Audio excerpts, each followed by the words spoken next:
Les paraboles de Jésus d'Ellen White. Avertissement. Un grand abîme. Dans la parabole du riche et de Lazare, le Christ montre que c'est dans cette vie que les hommes fixent leur destinée éternelle. Durant ce temps de grâce, le pardon de Dieu est offert à tous, mais ceux qui le refusent pour se complaire en eux-mêmes se coupent de la vie éternelle. Aucun temps de grâce supplémentaire ne leur sera accordé. Par leur propre choix, ils auront creusé un abîme infranchissable entre eux et leur Dieu. Cette parabole établit un contraste entre les riches qui n'ont pas pris Dieu comme appui et les pauvres qui ont mis en lui leur confiance. Le Christ fait comprendre que le temps viendra où leur position respective sera inversée. Ceux qui sont pauvres en bien de ce monde, mais qui se confient en Dieu et se montrent patients dans l'affliction, seront un jour élevés bien au-dessus de ceux qui occupent maintenant les plus hautes positions que le monde puisse offrir, mais qui ne se soumettent pas à la volonté de Dieu. Il y avait un homme riche, dit le Christ, qui était vêtu de pourpre et de fin lin, et qui chaque jour menait joyeuse et brillante vie. Un pauvre nommé Lazare était couché à sa porte, couvert d'ulcères et désireux de se rassasier des miettes qui tombaient de la table du riche. Ce riche n'appartenait pas à la catégorie du juge inique qui affichait ouvertement son mépris pour Dieu et les hommes. Il se disait fils d'Abraham. Il ne traitait pas le mendiant avec rudesse. Il ne lui disait pas de s'éloigner de lui parce que sa vue l'importunait.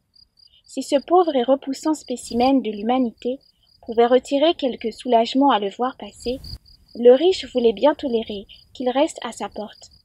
Mais il était égoïstement indifférent aux besoins de son frère souffrant. À cette époque, les hôpitaux n'existaient pas. Les malades et les nécessiteux étaient exposés au regard de ceux auxquels Dieu avait confié des biens, afin de recevoir d'eux secours et sympathie. Il en était ainsi du mendiant et du riche. Lazare avait grand besoin d'aide, car il était sans amis, sans foyer, sans ressources, sans pain. Il était réduit jour après jour à une triste existence, alors que le riche avait tout ce qu'il désirait. Celui qui pouvait fort bien soulager la misère de ce malheureux vivait pour lui-même, comme le font encore de nos jours beaucoup de gens. Il ne manque pas de personnes aujourd'hui, tout près de nous, qui souffrent de la faim, qui manquent de vêtements et qui sont sans foyer. Celui qui ne partage pas avec ceux qui sont dans le besoin se charge d'une faute dont il devra un jour rendre compte en tremblant. Toute avarice est condamnée comme étant de l'idolâtrie, et toute manifestation d'égoïsme offense le Seigneur. Dieu avait établi le riche comme administrateur de ses biens. Aussi, celui-ci devait-il venir en aide aux malheureux qui se trouvaient dans le cas de Lazare. Cet ordre avait été donné. Tu aimeras l'Éternel ton Dieu, de tout ton cœur, de toute ton âme et de toute ta force. Et celui-ci, tu aimeras ton prochain comme toi-même. Le riche était juif et il connaissait les commandements de Dieu, mais il oubliait qu'il devrait répondre de l'usage des biens et des talents qui lui avaient été confiés. Le Seigneur avait répandu sur lui d'abondantes bénédictions, mais il les employait égoïstement pour sa propre gloire et non pour celle de son Créateur. Il aurait dû employer ses biens au service de l'humanité, selon l'abondance des richesses qu'il avait reçues. C'était là le commandement de Dieu, mais le riche ne se souciait guère de ses devoirs envers lui. Il prêtait de l'argent et en exigeait l'intérêt, mais il ne donnait au Seigneur aucun intérêt pour ce qu'il lui avait confié. Il possédait des connaissances et des talents, mais il ne les laissait pas fructifier. Oubliant les comptes qu'il devait rendre, il s'adonnait entièrement au plaisir. Tout ce qui l'entourait, amusement, louanges et flatteries de ses compagnons, tout contribuait à ses joies égoïstes. Il se laissait tellement absorber par la société de ses amis qu'il perdait tout sentiment de la responsabilité qui lui incombait de collaborer avec Dieu dans son ministère de miséricorde. Il avait l'occasion de comprendre la parole de Dieu et de mettre en pratique ses enseignements. Mais la joyeuse compagnie dans laquelle il se plaisait occupait une si grande partie de son temps qu'il en oubliait l'Éternel. Il vint un moment où la condition de ces deux hommes changea. Le pauvre Lazare avait souffert jour après jour, mais il avait tout supporté sans se plaindre. Il finit par mourir et fut enseveli. Personne ne pleura sa mort. Mais par sa patience dans les douleurs, il avait été un témoin du Christ. Il avait enduré l'épreuve de sa foi, et il nous est montré comme étant porté par les anges en présence d'Abraham. Lazare représente le pauvre, qui a la souffrance en partage, mais qui croit en Jésus. Lorsque la trompette sonnera, et que tous les saints qui sont dans les sépulcres entendront la voix du Christ et en sortiront, ils recevront leur récompense, car leur foi en Dieu n'aura pas été une simple théorie, mais une vivante réalité. Le riche mourut aussi, et il fut enseveli. Dans le séjour des morts, il leva les yeux, et tandis qu'il était en proie au tourment, il vit de loin Abraham et Lazare dans son sein. Il s'écria, « Père Abraham, aie pitié de moi et envoie Lazare, pour qu'il trempe le bout de son doigt dans l'eau et me rafraîchisse la langue, car je souffre cruellement dans cette flamme. » Dans cette parabole, le Christ rencontrait ses auditeurs sur leur propre terrain. La doctrine de l'état conscient de l'âme humaine entre la mort et la résurrection était celle d'un bon nombre de ses auditeurs. Le Sauveur, ayant connaissance de cette théorie, adapta sa parabole, de manière à leur inculquer des vérités importantes en se servant de leurs idées préconçues. Il plaçait devant ses auditeurs un miroir où ils pouvaient se voir dans leur véritable rapport avec Dieu. Partant de l'opinion générale, il mettait en relief une vérité qu'il voulait enseigner à tous. La valeur de l'homme ne dépend pas de l'importance de sa fortune, car tout ce qu'il possède lui est seulement prêté par le Seigneur. L'abus de ses dons le placera au-dessous de l'homme le plus pauvre et le plus affligé qui aime Dieu et met sa confiance en lui.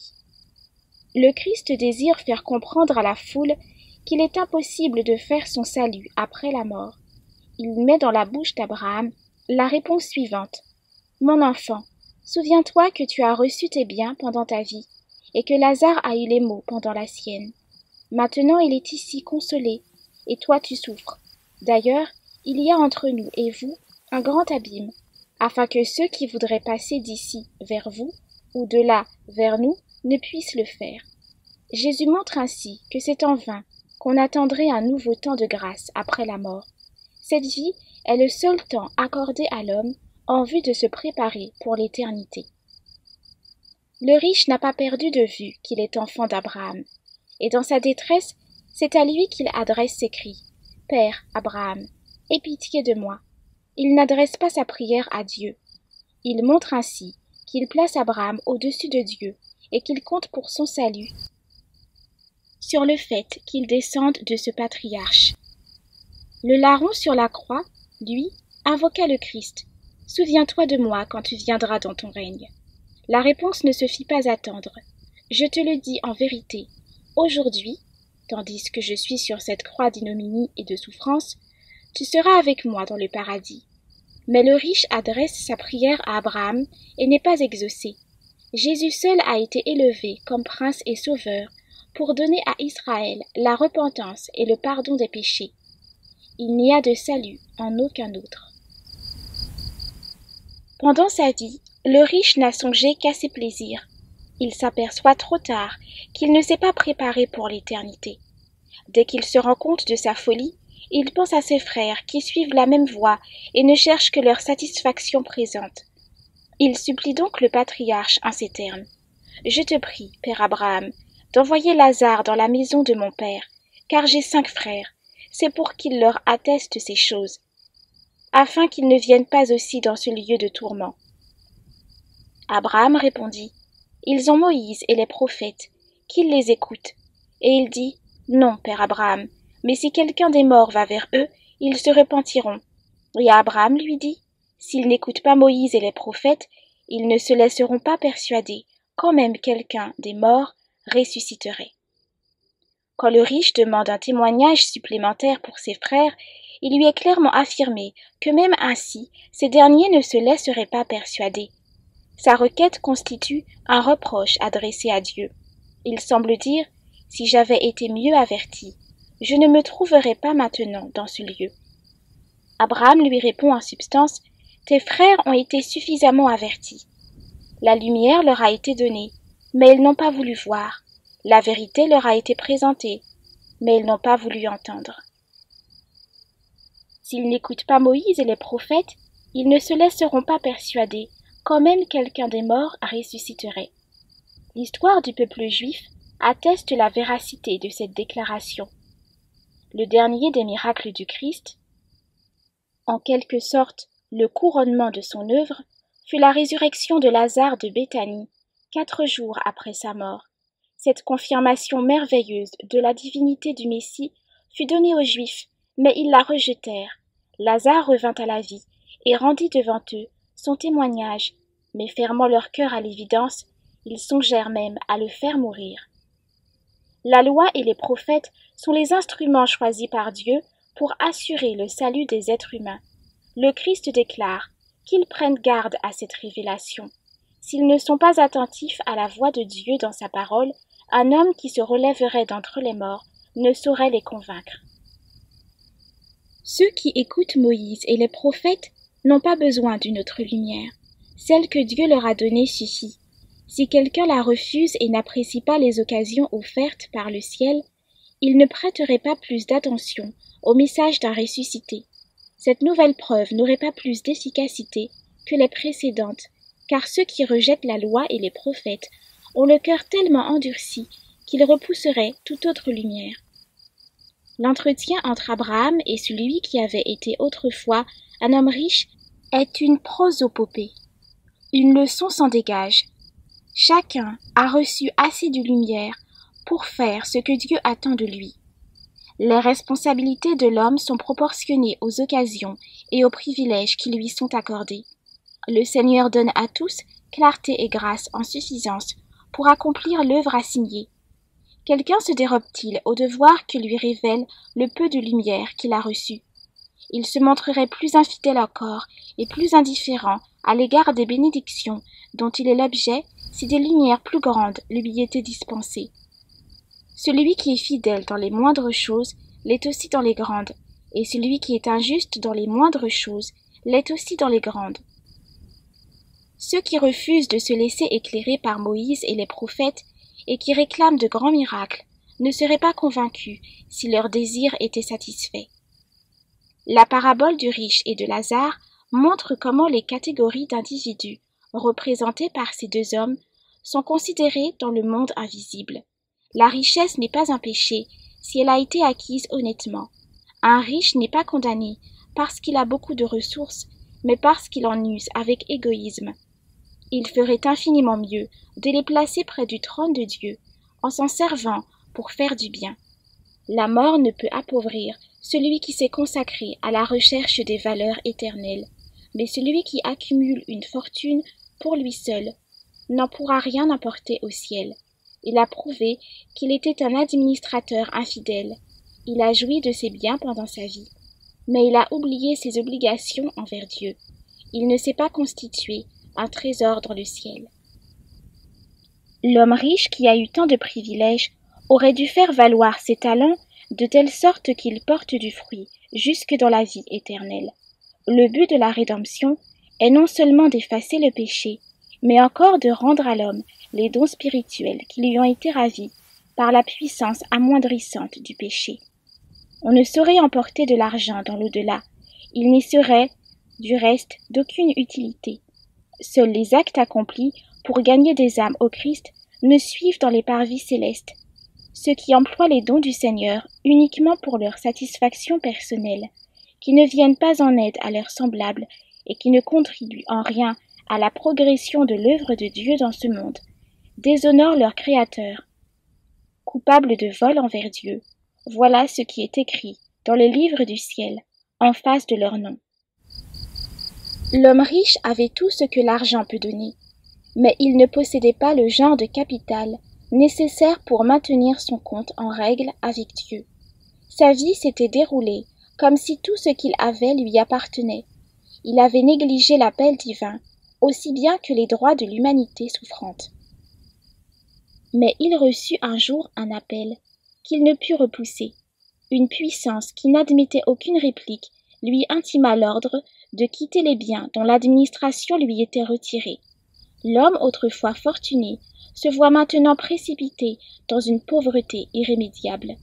Il ne revêtira jamais la robe de la justice du Christ, cette robe tissée sur les métiers du ciel. Auparavant, vêtu de pourpre et de fin lin, il est réduit à la nudité. Son temps de grâce est terminé. Il n'a rien apporté en entrant dans le monde. Il n'emportera rien en le quittant. Soulevant le voile qui cache les réalités éternelles, Jésus présenta ce tableau devant les prêtres et les chefs, les scribes et les pharisiens. Contemplez-le, vous qui êtes riches en biens terrestres, mais pauvres aux yeux du Seigneur. Arrêtez-vous devant cette scène. Ce qui est apprécié des hommes est en abomination à l'Éternel. Que sert-il à un homme de gagner tout le monde s'il perd son âme? Que donnerait un homme en échange de son âme?